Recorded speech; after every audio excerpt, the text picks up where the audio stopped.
is your First Alert 5 weather with Alan Rose. And it was a busy Monday here on the First Alert 5 Weather Center. We saw the fire in eastern El Paso County this afternoon, that fast-moving grass fire. And then we saw some growth out there from the Decker fire, that smoke plume being pushed all the way across the mountains, invisible in Colorado Springs. This photo sent in by Victoria Wickman from the Colorado Springs area on the north side of town. And this one sent in by Michael. Now, if you have any photos or pictures you'd like to send us, you can do it through our social media pages. You can also find me on Facebook or Twitter.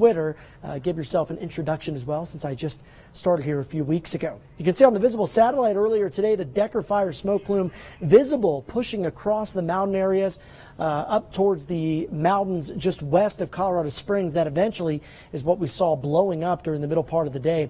Decker fire conditions much quieter than what we saw a few hours ago. 57 degrees. Wind now coming out of the west. The cold front about to move through this area. Humidity up to about 19%.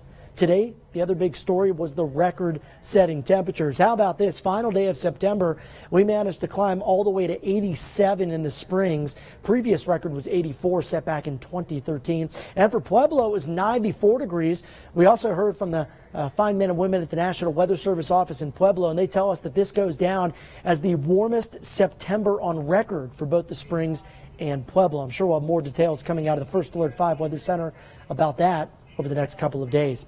Temperatures tonight, upper 40s, Black Forest to Monument, 53 at the Air Force Academy, 49 Manitou Springs, and 55 in Colorado Springs.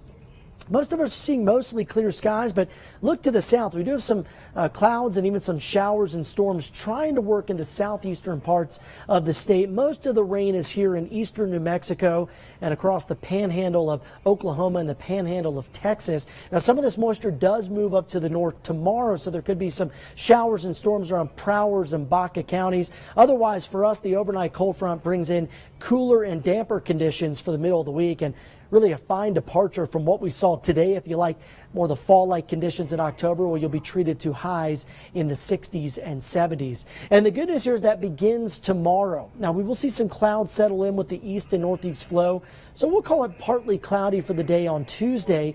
Again, temperature-wise, quite a bit cooler than what we saw this afternoon.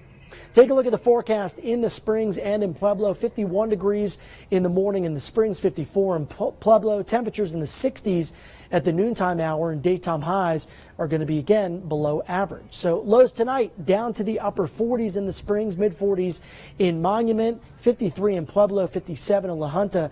Look at the change in temperatures tomorrow.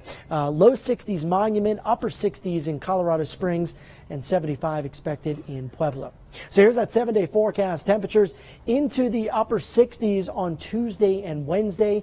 Thursday down to 66. I think that's the coolest day of the week. But then we go up to the 70s on Friday. It's a brief warm up as we see temperatures trail off as we head towards the upcoming weekend. Pueblo area, we'll see temperatures here in the mid 70s. Could even see a shower, some drizzle Wednesday morning.